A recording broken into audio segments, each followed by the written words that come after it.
Welcome to Killer Psychologist. I'm Dana Anderson, a forensic psychologist and your host of the show. Killer Psychologist is for true crime fanatics and anyone intrigued with the dark side of psychology.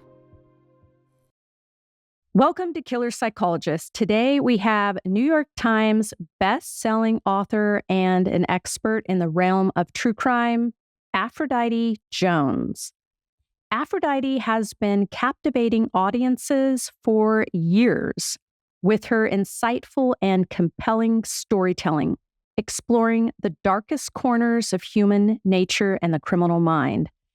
Today, she's here to discuss a topic that has fascinated many: why women, in particular, are drawn to true crime stories. Is it fear, curiosity, or something deeper that pulls us into these tales of mystery and suspense? Aphrodite shares information never divulged before and introduces us to her latest true crime masterpiece, Behind Levi's Eyes. In this episode, Aphrodite divulges details of the murders of Christina and Levi Karlsen and her fascinating discussions with the killer himself. Join us for this rare and exclusive one-on-one interview with the queen of true crime, Aphrodite Jones.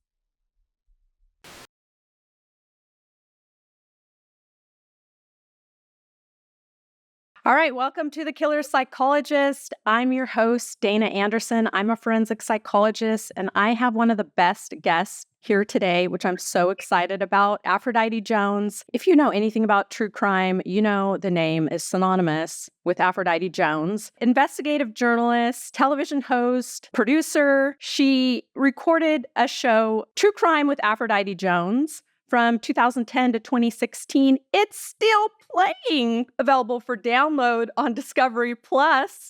So she is the real OG. It goes on and on. She's had over a dozen books published on New York Times best-selling list. One of them was Cruel Sacrifice, with the murder of Shanda Scherer. That was a fascinating case. Her book held on the top-selling list for months. But it didn't just stop there. She continues to produce bestsellers, and she has a new book out, which we just warmed up before the show, and she told me all about it, and my mouth was on the floor, and I'm way too ecstatic about it. And I didn't want to order it beforehand because I wanted my own signed copy so I can study it and highlight and really get into it. That's what I do when I have a really good book, the one that I love. I like to tab it, highlight, and get into it and to really understand it. And this is going to be one of those books. I'm excited. She can obviously share more about the book herself, but way too many exciting things. But we had to narrow down our topic today. So I asked Aphrodite Jones, what do you want to talk about?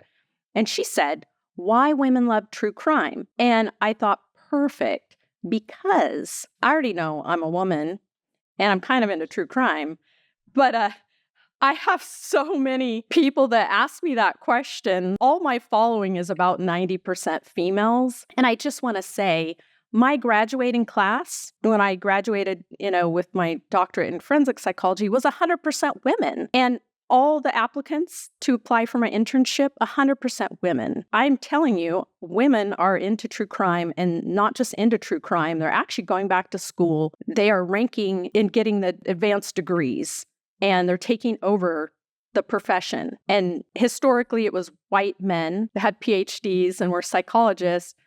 Well, they're all dying or retiring. And I know this because I've taken their seat.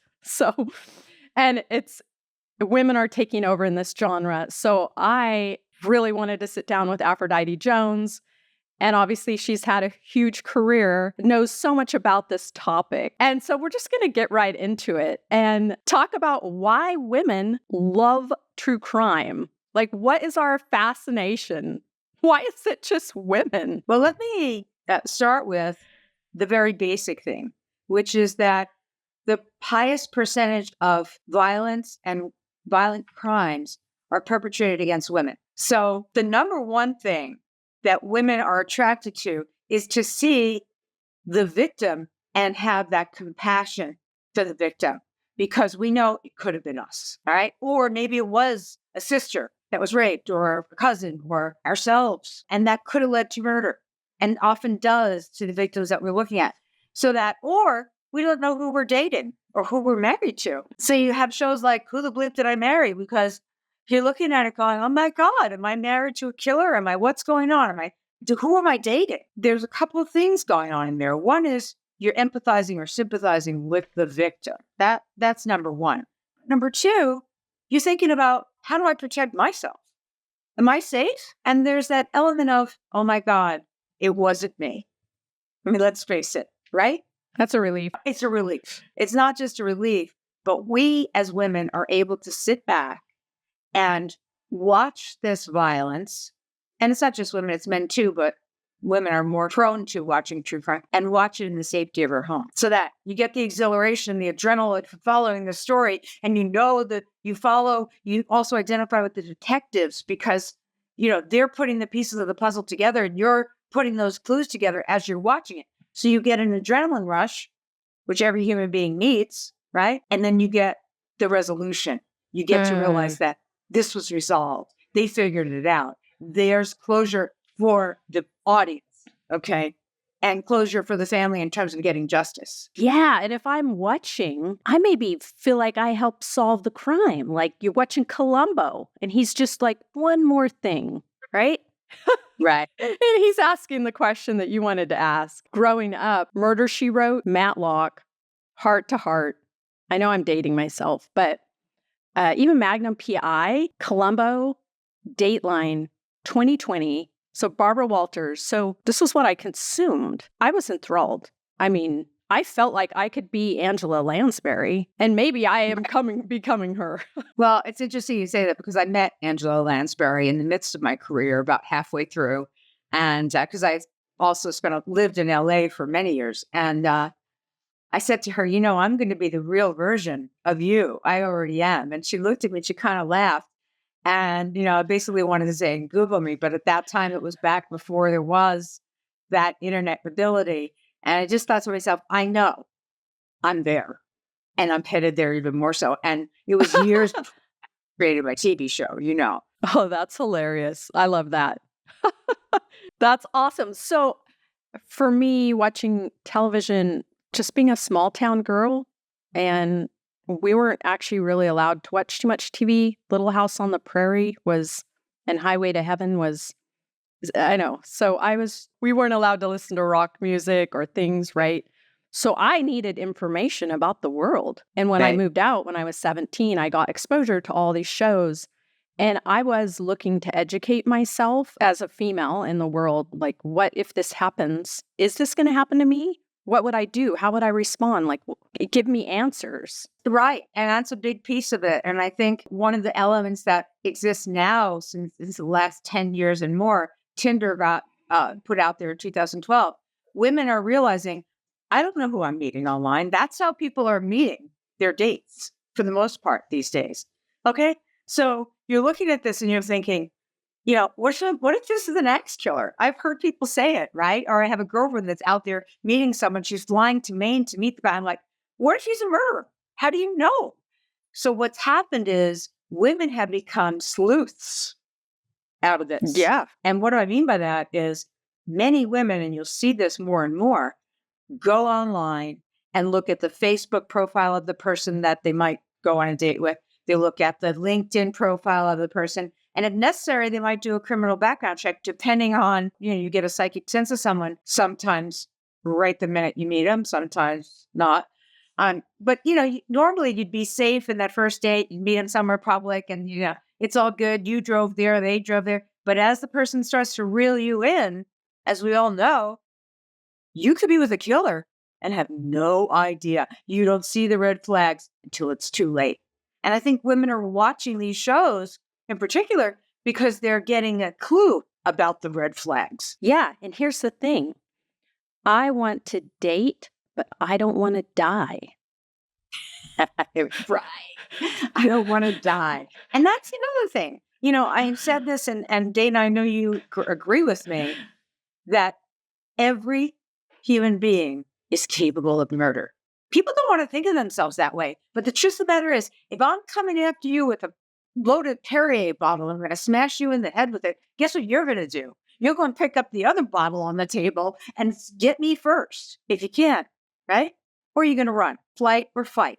That is the essence of a human being, because in the primal sense, we're still animals. That's who we are. You survive. I'm built to survive. I've role play things in my head and I know I want to survive. It's at the core of my being. And if it's between you and me, it's going to be me. I'm going to fight for my life. I'm going to do what it takes, Of course it is. And that, that primal energy that we all have, you can deny it all you want. But when you're confronted in that situation and you're boxed into a corner and it's you or that other person, you're going to do what you need to do. You're going to fight like hell. You know what? I'm not going to mess with you. Most of us will never experience that situation, hopefully. Okay. There's date rape. There's all kinds of things like that I think a lot of women have experienced. However, people don't want to maybe admit it. I experienced it. This is the first time I'm ever talking about it in public, but I experienced it as a 20-something-year-old. So we all have had some element of you're being overpowered by a male. You've gotten yourself in a bad situation you didn't realize, and You're in their house or in their apartment, and now you're closed, locked in there. Women have that experience, and we don't want to talk about it. But there's always something that happened in your past where you didn't want it. You're saying no, and you're getting forced. So again, this is why women are so glued to watching what happened. What did other women do? What mistakes did they make? What red flags did they miss that allowed them to be a victim of murder or that brought them to that moment? And we don't, as viewers, we want to make sure, hey, now I get the red flag. Now I see it. Let's move out. Let's move on. Let's get away from it. If you think about the Idaho murders, right? You brought it up earlier. I mean, what you had said about that killer. He's out dating. Brian Kohlberger was on a dating app. I believe it was Tinder. And I listened to one of the stories of one of the dates he was on. And I described the date in detail on another episode. But it was creepy. And I'm not looking to be on a creepy date with Brian Kohlberger. Yes, right. I have a screening process.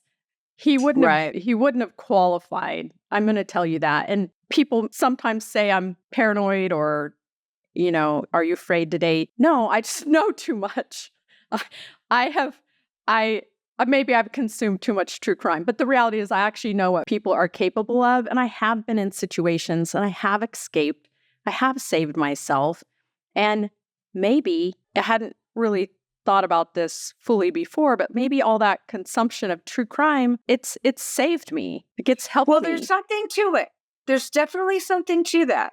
Again, this is why women are the primary audience, because women know, we don't want to admit it, but we've all been kind of trapped in a situation somehow or another. It could be with your own husband. It could be with your boyfriend. And all of a sudden you're trapped and you can't get out and you're being forced into something and you have a physical person on top of you that you can't overpower.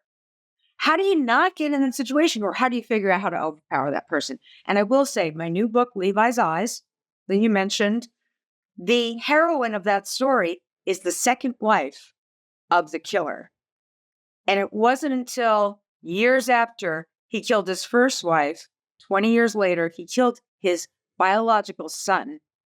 And his second wife, Cindy Karlsen, had to take time to put that together because she couldn't imagine she's married to a killer. She really, truly couldn't, because she had her own child with him. So now this is the father of her child. This is the man she's married to for 18 years. And suddenly she's going, who the fuck did I marry? Okay? And when she finally gets the nerve to say, we need a separation, or, she goes to a private eye, and the private eye discovers, she gives him a bunch of documents that he had her sign after his son died by being crushed by a farm truck. Cindy goes to private eye and realizes that he's got $1.2 million worth of annuities with death benefits on her. So who's going to be next? She's going to be next. And it's that moment where you have to say to yourself, is this real? Because people are thinking you're crazy. And there's no evidence in the death of Levi. None. It was ruled an accident. It had happened already 2 to 3 years prior in 2008. And it wasn't until 2011 that she went to a PI.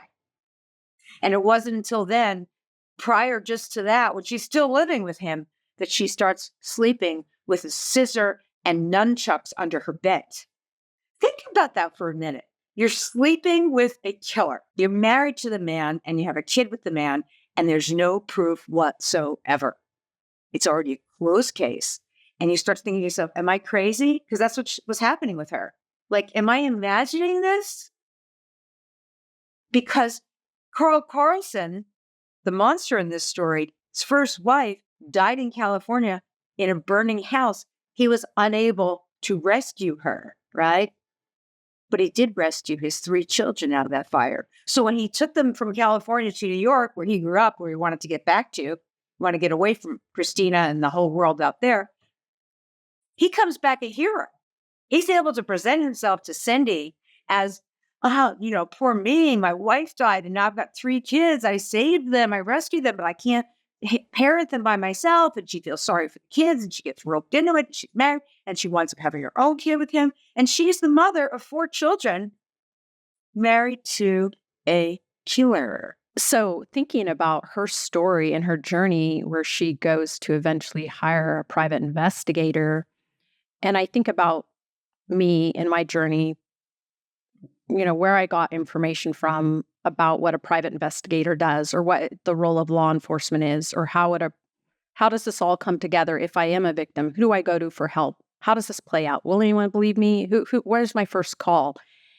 And that's a great move, hiring a PI, because I love PIs. And Jason Jensen is one of the PIs I go to a lot for things. And yeah, I run a background check. Well, you're more advanced than the average person. I will say this, Cindy Karlsen, what happened with her is she started to think back. This is 3 years later. The murder happened in 2008, but everybody, it's an accident. They were away. They were on the other side of the county when the truck fell on Levi. They come home and Karl finds his son to the truck, call 911. He could still be breathing. Of course he's not breathing. Karl killed him. Karl had Levi take out a $700,000 life insurance policy so that Levi, who was divorced now, could make sure his 2 young daughters, would have something to be able to go to college. He got talked into it. Who was the person that paid? Who was the person that took him to the insurance agent? Karl, his father. Who was the person that made the first payment on the insurance policy? The father. And how long after that insurance policy did Levi die in an accident? Matter of weeks. Yet nobody put it together. So now here's Cindy years later, and she's thinking, what's weird? Levi was into heavy metal. He had been a goth at one time, and he was really into heavy metal music. Why was there country music playing on the radio in that garage when they came home from having been at her aunt's funeral for hours and hours? And started to really nag at her. Then, of course, there was something else, which was Christina died in that fire. Yet it seems like there's something wrong with that whole story. He's a hero. He saved his kids, but I don't know. Maybe something happened there. And again, it had been so many years prior. She believed he was a hero. So, at some point she realizes she sees a Dateline. And on Dateline, a woman who's trying to figure this out on a murderer goes and buys a tape recorder and sticks it in her bra. And under the guise of, I'll get back together with you, Karl. Now she's separated from him. She can't live with the nunchucks and the scissor anymore under her bed in fear and pretending it's all good. She goes out, buys a tape recorder, meets him on the auspices, we're going to get back together. I love you. I miss you. I want to be Mrs. Karlsen again. And she starts to think that she'll draw something out of him. Now, along the way, people do know this story. It's a big story. His barn burned down while she was with him. That was in 2002. So in that fire, 3 horses were lost, including one of their Belgian mares that was like their favorite horse, Ginger, and they loved it. Kids loved the horse. And that was ruled an accident as well. This guy has a lot of accidents going on in his life, right? But now she's realizing, and she thinks, she puts it all together. And she says, if I can just get him to confess about the barn fire, right? That would be great. And instead, he jumped right to Levi. And as she meets with him, she had 3 and 4 meetings with him, tape recording him with a tape recorder in her bra. She gets him to admit that he killed his son and that he caused the truck to fall on Levi because it was jacked up very inappropriately with no blocks in the back of it, and that he tipped the truck over like a wheelbarrow. He jumped in the cab of the truck while his son was under it and tipped it over. What's interesting is once Sydney had that, she's already now working with police, but the police have no evidence. Again, the case was closed. Levi was cremated. Even so, they knew he was crushed. How are you going to prove anything? So she realized, I have to get that confession or I'm lost. There'll be no justice. And so she's working with police at that point after the PI, and she brings the recording to them showing, oh, I got it. I got it. He confessed. He told me he dropped the wheelbarrow, like a wheelbarrow, the truck on Levi. Well, sure enough, he had picked the restaurant that time, and he picked a college hangout in Geneva, New York, which was loud, and he sat in the bar area. And so when he was talking about that and he got to the confession, it was too loud in the background. So when the police got it from Cindy with her little tape recorder, it was inaudible. The meat of the conversation was inaudible. And they tried to, use technology to bring it up. They couldn't because of the rattle in the background. So now they say, okay, you need to wear a wire. Will you do that for us? Wear a wire and get him to repeat that confession. Now, remember, she's already knows he's a killer. She's already doesn't want anything to do with him. But now she's got to go in there, not only wear him a wire, but they put a bunch of detectives, plainclothes detectives around her for safety. But he knows because he's now suspicious. Why are you asking me the same conversation again? What is this about? And he says to her, I feel like I'm walking into a booby trap. Now, this is all on wire. You hear it. She says, no. And he says, I think you're taping me. Imagine yourself, just for a moment, that you're with your husband. You're so married to this person. You now know he's a killer. You absolutely believe it in your heart. No proof of it. People are thinking you're crazy. And as you're sitting there, once you've gotten the confession that no one's heard, you're realizing, what if he finds out I'm wearing a wire and walks away? I'm next. Who's going to save you then? I mean, what a courageous, bold move. Here she is. She's laying it all out on the line. And yes. So now she's asking, and he says to her in that final interview, or meeting rather, on tape when she's wired by the police, he says, do you have a tape recorder? He never thinks she's wired. And he wants to look at her handbag. She hands him the handbag. Think about what rush of freight that is for you. So in any event, she tries to get him to recreate the conversation. But she says, you hear it on the tape. She says, Karl, you told me that you dropped the car like a wheelbarrow, the truck like a wheelbarrow. You told me you dropped the truck like a wheelbarrow. And he says, no, I didn't. I said the truck fell on Levi and I took the opportunity to walk away. Oh my gosh. Right? So that's all the police needed. Now she's wired. Now they have it. And they say to her, you're done. You don't have to deal with him anymore. We're going to confront him. She went to North Carolina. It was the Thanksgiving holiday, 3 years to the date, or 4 years to the date, of Levi's death. Took that long. And they accost him in a parking lot. And now he's going to be under arrest. But before they arrest him, he literally goes down to the police station with them because he thinks he could talk his way out of it, like he's talked his way out of everything else. And this is what I mean by women watching these things. We have shapeshifters around us. Yeah, that is a great image, like to explain the different sides of people, how they are different people, but yet the same person. And it is unfucking believable sometimes for you to come to a realization that this person is capable of that, but also being capable of these other things, like being your husband or the father of your children. It's hard for you to... The wonderful dad, the all-American dad in his khaki pants and his polo shirt, and their son, Cindy and Karl's son, was going to a private school because he needed extra, he had some disability, whatever, dyslexia. And so he was going to, I mean, everything was great. Karl was taking the kids of that high school on field trips to Washington, D.C. The school thought he was the best father in the world. Let him be the chaperone. Oh my God, he was the school chaperone. He was the chaperone. Cringe. Exactly. Well, and again, another element in all of this, women think about, what about Boy Scouts? What about priests? What about this? Like, I need to keep my kids safe. That's a whole nother layer of what goes on there in your mind. They don't show that on TV because it's just too horrifying, but we all know what goes on. And women, mothers, instinctively protective of their children, more and more are like, no Boy Scouts, no being an altar boy, whatever it is, like keep that person away from my kid. And keep in mind, if you were this person, just imagine for a second, you're a killer and you want to continue to get away from murder. Of course you need, you're a new wife, or you should go on field trips, right?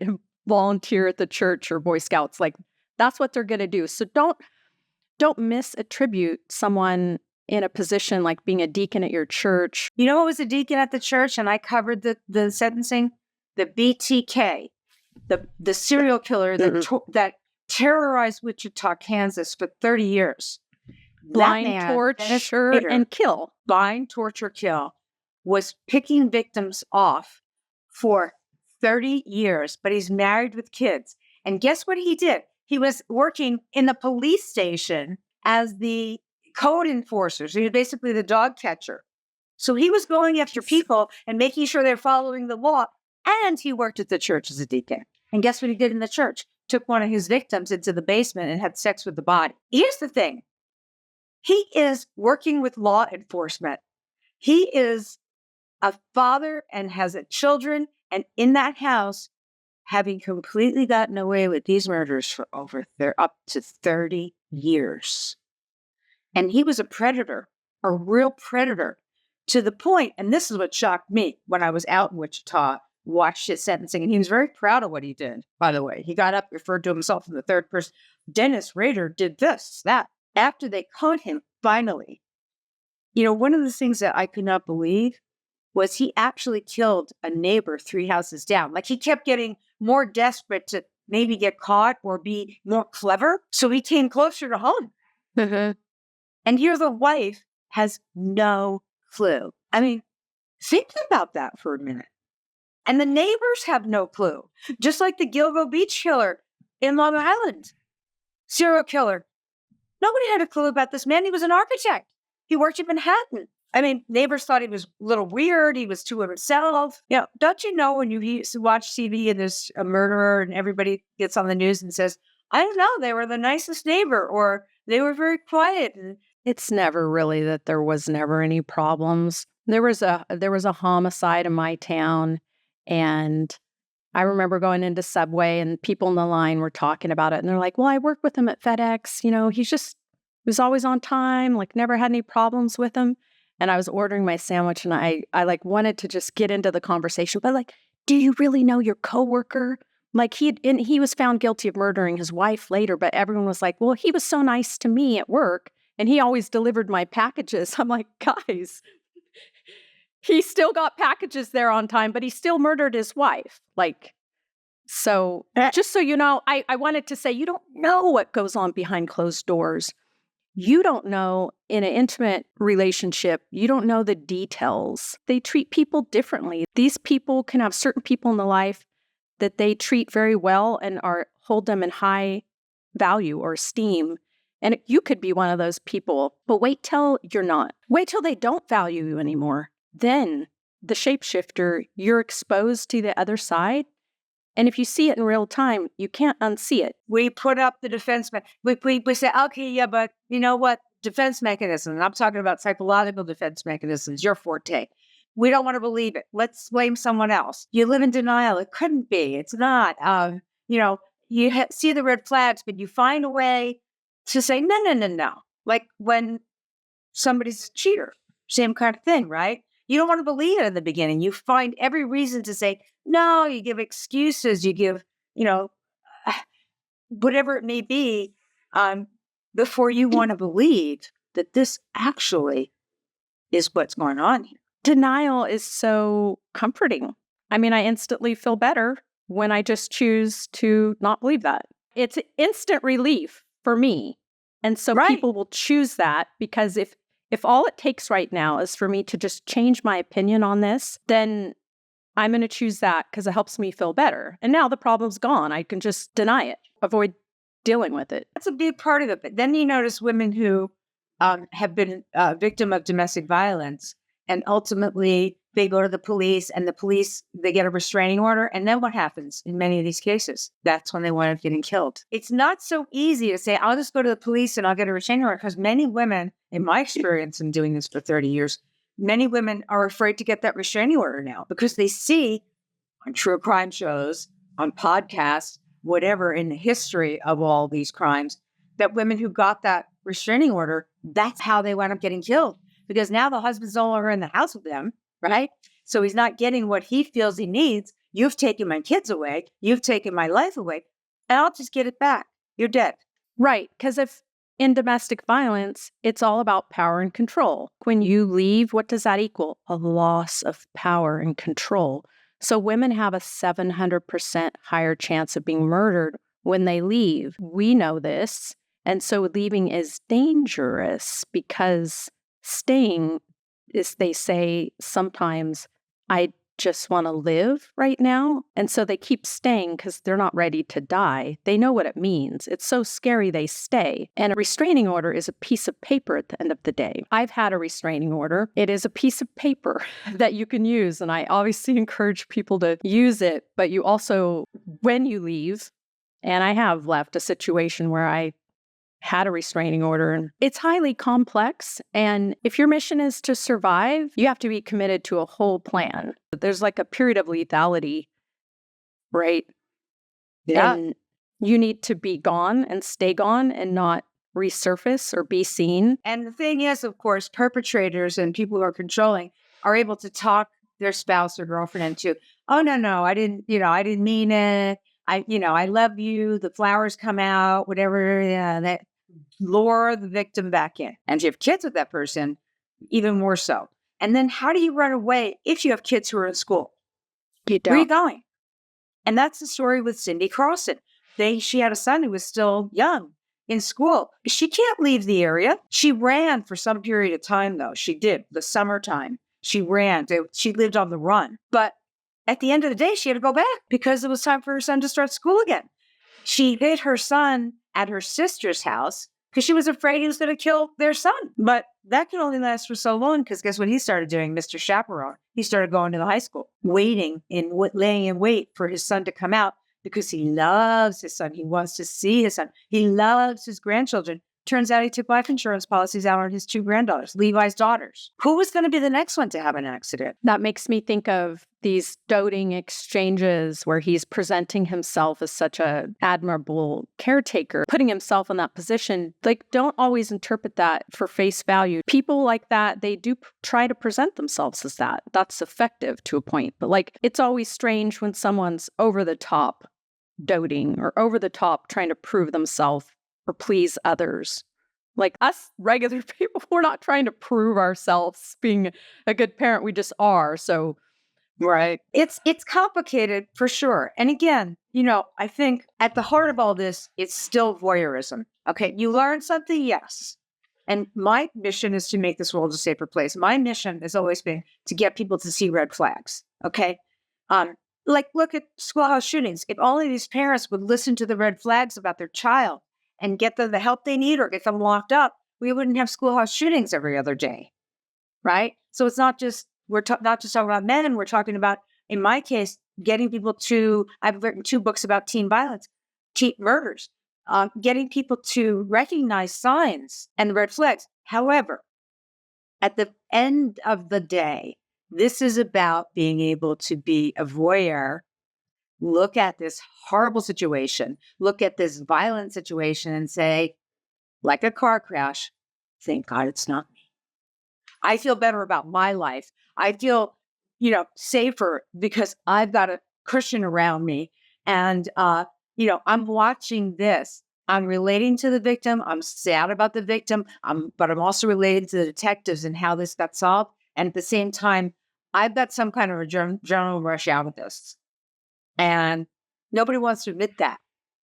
But that's really at the core of what we're watching, the adrenaline rush of what happened, and then following along with the clues and the detectives to see how they unraveled it. Like you said, you want to be the detective. You're realizing, I would have asked that question. I would have seen that clue. I would have known this. I would have known that. And I can't tell you how many people I meet who say, I would have been a great detective. It's because they're watching true crime. So it's, in part, certainly, right? I mean, where else are they getting that notion from that I'd be a detective? If you would be a detective, you'd go out and go to the police academy, right? And, nobody wants to do that. They just want to sit back and go, I always knew it was the son. I always knew it was the uncle, right? So easy to sit back and say that from your recliner without actually being a detective. I mean, real detective work. And that's where when people ask, they want to get into this field. One of the questions somebody asked me is watching true crime, would that make you a good in this career field, like being a forensic psychologist? So it's like, well, there's a lot of work you have to do to get to that point, but you certainly have to have the interest and fascination. But at the heart of what you said, the reason why you're doing this is to help keep society safe. And I tell people, before you go into this career field, you need to know why you're doing this. And I wrote it down and I journal, or I make sure I have goals, or I stay true to my commitment, which is to keep society safe. And I can do that in this role. I want to say that you mentioned earlier that really struck me, okay? And I didn't even realize this, is you cited statistics as to women in the field of forensic psychologists, women who have taken over that field as opposed to men. And I think it pertains to women understanding that we're more vulnerable. Our kids are vulnerable. We need to get into the field and do it. That's a good point. These women are taking action. Like they're getting advanced degrees and they're killing it. And so I'm so proud of them because I want somebody to do something. I want someone to help me. Like you are a voice for the people. I feel like I want to help educate people. I don't want more victims. I have some good information to help people not become a victim. I don't want these things to happen. I don't want there to be school shooters. There are signs. I've done a lot of interventions in my career, and that's rewarding. Even though we're here now and we're not talking about interventions, we're talking about the aftermath, but there is something for people to learn, and it is important. And I'm glad we have women like you that can educate us. And the interviews you've done, all of that is what fueled my desire. Like I wanted to be more than just an observer. I wanted to be in the role. And luckily, there's women in this career field who were on television that I admired, but then like secretly wanted to be them because that was your only hero, right? Somebody, and then Right. Well, I could be them. And so full circle, I think it's so great to meet you.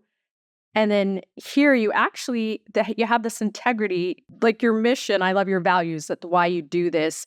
It's not that we're here just sensationalizing true crime. There is a mission behind us. Like we are Absolutely. women protecting women. Women protecting women protecting themselves, women taking over in a field of forensic psychology. That's amazing to me. I hadn't even known that, Dana, until you cited that statistic to me. It didn't even occur to me, but that gives credence to the fact that women are starting to do something about this.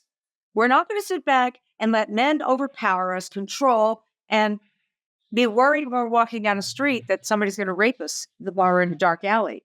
You got to figure out, how am I protecting myself? Am I locking myself in my car? What's happening here? And you do have to take it into your own hands. You can't count on cops to arrive in your house in time. You can't count on cops to be there when you're walking down or jogging in a park. So all those elements are here. Yeah, I have saved myself. I've even outrun or escaped situations. I just want everyone to have the mentality, survival mentality. You should always be thinking of that as on the forefront of your mind. But I also think like a criminal. I know you do. So that's always in my mind. I'm always thinking like a criminal, although I'm not. The appetite for true crime, again, has to do with, on many levels, is there justice? Will there be justice? And how do I not be a victim? How do I protect myself? Or thank God I'm not a victim, but let me make sure I'm checking for red flags. My daughter's dating someone I don't trust, whatever it may be. All of that matters. The whole idea since 9/11, if you see something, say something. It matters. Absolutely say something. If you ever feel like something's off, talk about it with someone. Right. But of course, the whole issue becomes then you wonder, you see the victim and you empathize with the victim in a true crime story, but you wonder, like, why didn't they realize? Why didn't Cindy Karlsen realize that she's married to a killer? Why didn't she realize that, this wasn't an accident, that he collected $700,000 in insurance money? Didn't that ring a bell for you? But it didn't, because again, denial. Well, and we could also ask, why didn't Cindy Karlsen, but why didn't everyone else? Why didn't the police? Why didn't the neighbors? Why didn't the family? Why it's not just one person's responsibility. Many other people encountered him. Absolutely. And that's what's the meat of the book in there too. Because you see how he slipped through the cracks of so many people. There was a fire investigation in California. It wasn't like they said, oh, this is, just a burned down house. Oh, no. The bathroom that Christina Karlsen was found dead in, that he could not save her, had a board on the window that was nailed it shut. He created a coffin for her inside that burning house. And the investigators knew it, and they were onto it, but they couldn't prove it, and they had to let it go because he fled to New York. And in 1990, they didn't have the kind of reciprocity, and that was a very small county that happened in Calaveras County, Northern California, foothills of the Sierra Mountains, Sierra Nevada. They didn't have the money, and they said, we just, close the case. So that right there brings me to a point of agencies that they don't have the budget or staffing. That is true across the board for many places.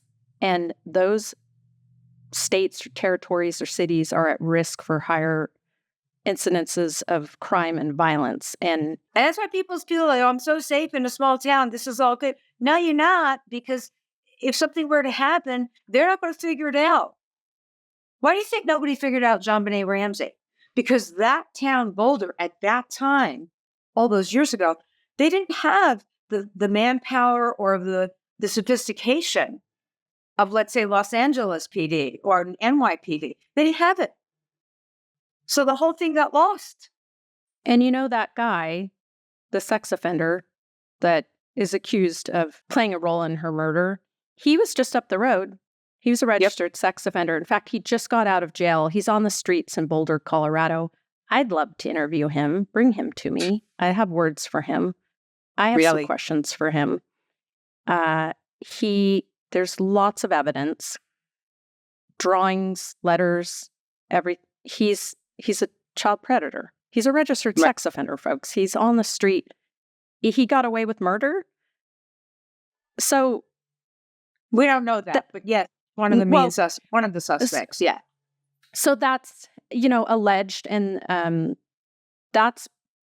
so what I'm saying, some of these crimes are complicated. It can be mind-blowing how these crimes can happen, and then many years later, well, in this case, through Levi's eyes, now, how many years later?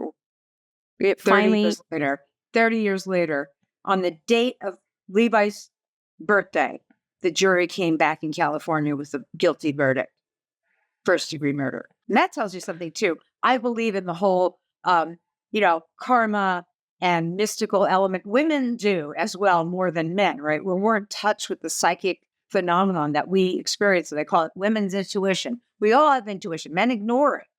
Women don't, right? And look at that. The murderer was convicted 30 years to the day on Levi's birthday. And again, without Cindy Best figuring it out, doing what she needed to do, being brave, going up against everything when there was nothing. That's how we got justice. People are gonna just love her, and I mean, she's not just a character; she's a real life person. But her story and how you were able to tell it and bring all this to life, and it's incredible. So I love that one of your missions is telling stories that aren't always, getting that media attention. You found this case; we would have never known about it. No. This story has gotten a lot of media attention, just so you know. Oh, this one has? Oh, yes. Okay. This is a huge story amongst true crime aficionados. Anyone who's listening to this broadcast is going to know absolutely the Karlsen case. It's been covered on Dateline 2020. My show, I did it with True Crime with Aphrodite Jones for ID. It was done on Oxygen. It was done. No, this story has been done tremendously throughout the country for years now. Ever since Levi, he pled guilty to killing his son. That's when I came into the story. And that's when I realized whatever happened with that wife that got burned up in the house in California all those years before. And nobody could get there until he confessed murdering his son. What year did you get involved in this case? 2014. So it's 10 years ago. 10 years ago. So, and again, like 2020 did it, and then they updated. I was on it. I did it on my show. So people know the story. Believe me, they know the story. What they don't know is the intricacies of this killer's mind. And that's something you do, Dana, right? You're focusing on looking at the signs and what's inside a killer's mind. And that's why you say you think like a killer, because you're trying to be evolved and save yourself, but also save other people. This book, because I had access to Karlsen for 2 years on the phone from jail and recorded all those conversations, gets you into that killer's mind in a way that none of my other books could. Where is he incarcerated? He's in Dannemora, which if you know the movie Escape from Dannemora, you might remember that some killers got out of there. Patricia Arquette was in it, right? They got out of there and were terrorizing the whole area. Like, okay, we have 2 murderers on the loose. Escape from that. It's correctional facility is what it's technically called. But that's where he is, because he was sent back to New York to finish the sentence that he was serving for killing his son, 25 years to life. And after that's over, he'll go be extradited back to California to serve out what that jury gave him, which was life without parole. So he's gone. The monster's gone. Okay, well, let's not have another follow-up book about him escaping from Yeah, he's a Houdini, but I think he's finally where he needs to be, behind a lethal fence. Wow, well, I am excited to listen in on that conversation you have. So when is that? When is this happening? When is this coming out? You're starting your own I'm starting podcast? a podcast on this particular subject. I'm going to focus on this particular subject. And the goal is to get him talking not only to me, which I know he'll do, but to his wife, Cindy, who trapped him, and have her confront him as well. So that's in the works. I don't want to get too far ahead of myself, but that's where I'm headed. What do you think his motive is for talking right now? Well, like most killers, very proud of themselves, and they want to convince people that I didn't do it. I didn't do it. I am a good person. You should be proud of me. I would never do this. I'm a good father. I'm a good husband. I love Christina. I can't get over my loss of Christina on the fire. I love my horses. I love Levi. He's my son. I helped him get a job. They got very buddy-buddy in the end of Levi's life. That's how he was able to get Levi to go to the insurance agent and take out life insurance. What do you think? He cozied up to his son. There's more in there, a lot more than people would see in, short snippets on TV shows. So when can we expect your podcast to come out? Well, first and foremost, because that hasn't started yet, I would say take a look at the book. That book already, it's only been out for a few months, already has over 1,000 reviews online if you look at Amazon. So I would say the first thing is go and get that copy of that book. It's, an ebook or soft cover, whatever, because I think you're really going to find it to be incredibly mind-blowing. And I know for people that come to me and say, I had to keep looking at the photographs, go back to the photographs of these people to understand that this was real, because it's so outrageous and so just warped and twisted the mind of this person that you're thinking, wait, she's making this up. No, I'm not making it up. It was out of his mouth, the monster's mouth. So this is definitely going to have to be a movie. Yeah, I would think, once people, catch a little more fire with it. I do think that. I've had 3 books that have been the inspiration for movies. The first book I ever wrote, Betrayed, FBI Killer, became Betrayed by Love, starring Patricia Arquette, the victim. Yeah. And then my third book, All She Wanted, which I now have changed to All He Wanted, is the first transgender murder in America of note that was ever paid attention to by media. Before the word transgender was a word in our vocabulary, by the way, it was 1993. That was the inspiration for Boys Don't Cry, which launched the Academy Award and Oscar for Hilary Swank. And then my book prior to this one, Leviseyes, was A Perfect Husband. That's Michael Peterson, the star of The Staircase on Netflix, that documentary series. All right. Yeah, that guy. That guy. And so I revealed the truth about that guy that you don't get to see in the Netflix series, because it's very clever the way, series can also point you in a different direction. That one does. Oh, I was checking that out this morning. That's on my watch list. So that's going down. I need that information. Thank you so much, Aphrodite Jones. It's been a blast meeting you. I definitely want to promote your book. I'd love to connect with you another time. And so I know you got to go. You're so popular. You got another podcast to be on. Thank you for being a guest with me. Thank you for making my day. And we had a great conversation. So thank you so much. Thank you, Dana. It's my pleasure, my honor. Thanks for listening. Killer Psychologist video episodes are now on YouTube, and you can post your responses there. For episode details and merch, check out killerpsychologistpodcast.com. And for forensic services, you can book online at psychologydr.com. That's psychologydoctor.com.